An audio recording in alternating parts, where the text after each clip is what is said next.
Today,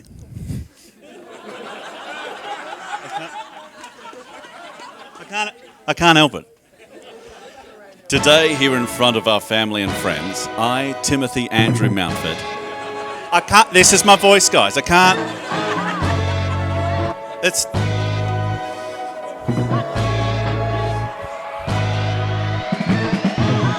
So this love story starts off in the super romantic settings of Four Birds Cafe up in Darwin. Tim, who was working for Hot 100 Radio at the time, stumbled upon the hidden gem that had a fair to median coffee and food, but an extremely cute staff member. We were preparing to go fishing, and Tim decided, he said, let's go and get a coffee, Dad. And he said, I've just got the best spot for coffee. Which he did. It was good coffee, but by God, he took a long time. You know, I got to the stage where I'm saying I had to go in and find him. And I go in and I see him talking to a beautiful girl. It was Bernie. Never in my life did I think I would ever be a girl to be standing in a wedding dress, and I was never a girl that dreamt of her wedding day. And never in a million years did I think that when the time came around, it would be to a man who tells a waiter he has an irrational fear of yogurt, or who counts down the years to the next national census. But here I am. There's honestly no one else I would have rather have just said those words to. Over the next couple of years, although the flirting was so thick you could cut it with a knife, for some reason neither of them took the next step and made the first move. Still, they became quite good friends and enjoyed hanging out whenever they could. So I was ahead of the pack. I knew that there was something brewing, and it wasn't coffee. Eventually, Bernie ended up moving to the Gold Coast in 2011, and they went quite a while without seeing or even really thinking about one another. But as fate would have it, one night while working her shift at a restaurant, Tim happened to walk on in. After standing there gobsmacked for a while, they eventually came to terms it was actually them and rushed over to say hello. Tim, you are a deep breath personified. You are the kindest, caring, compassionate, loudest, most annoying man that I have ever met in my entire life. Bernie, I can't believe we're finally here. Standing in front of you is this big idiot who will always know, without a doubt, you are the hot one.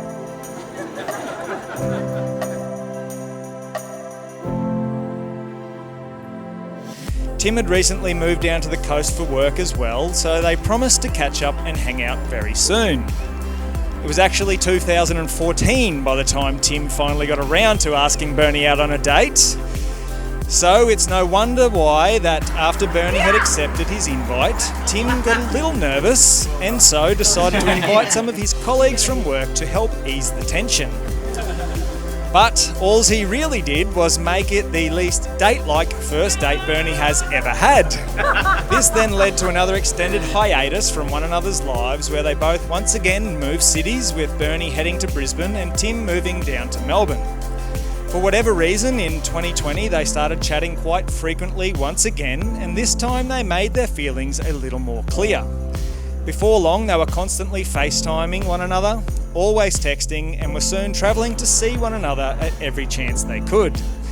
Tim did finally take Bernie out on an official first date too, flying up to Brisbane and taking her out to dinner, only for Bernie to then pay him back by inviting one of her own colleagues along.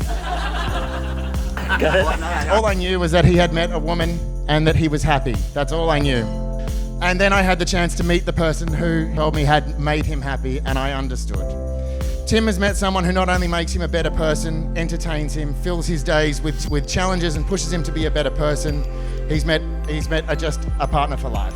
Just when I thought it couldn't get any better, she turns up with this treasure.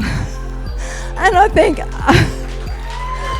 to myself, oh my God.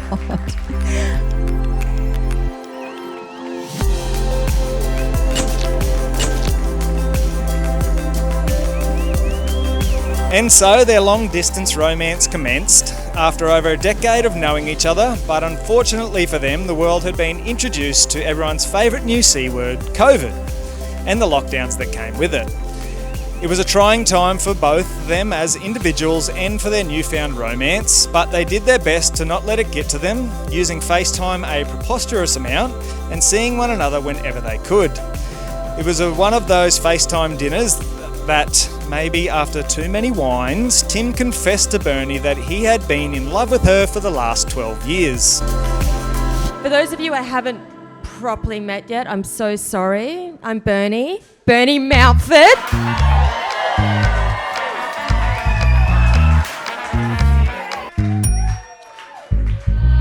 Tim graciously asked me to be his +1 today.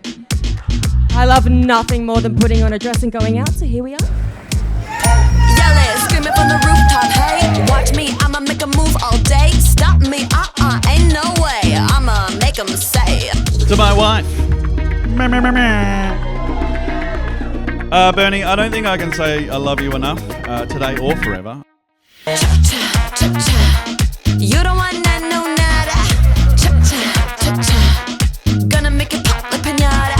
Move to the beat of my own drum. Cuando tocan la conga.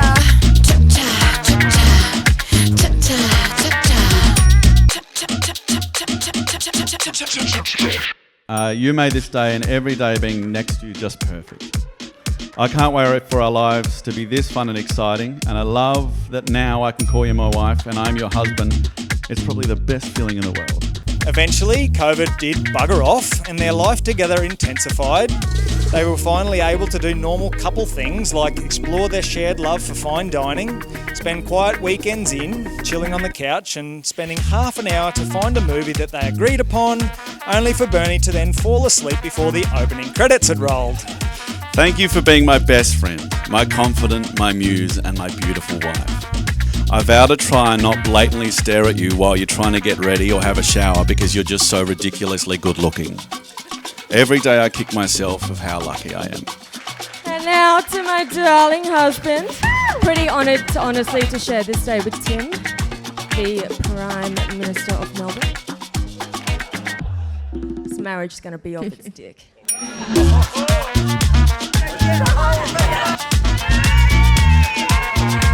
It's alright, I got this. Just relax. You look nervous. I would be too.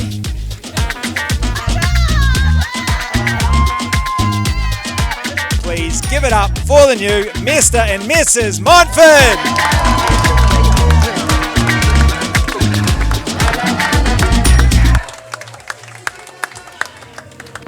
But despite all the highs and the lows and the breakages, I promise you we'll continue the important things.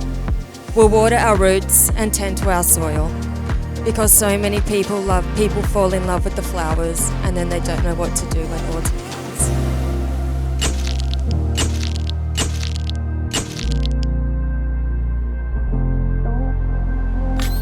Thank you, Tim, for loving her the way she deserves.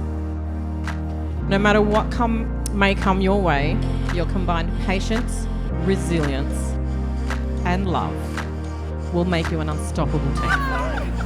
Oh my God, you guys are so glad. And finally, I vow to love you every day as if it was the first. As we all say, in olden times and in times of now, the question seems the same somehow. Doesn't thou lady love me, O lady fine, as I do, big time.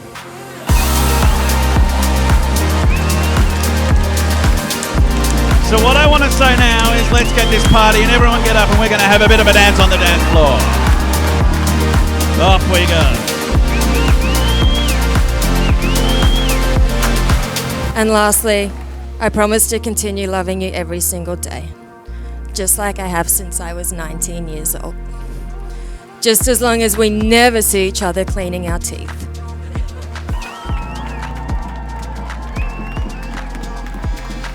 But can you please give these people what they came to see and show your first kiss as husband and wife?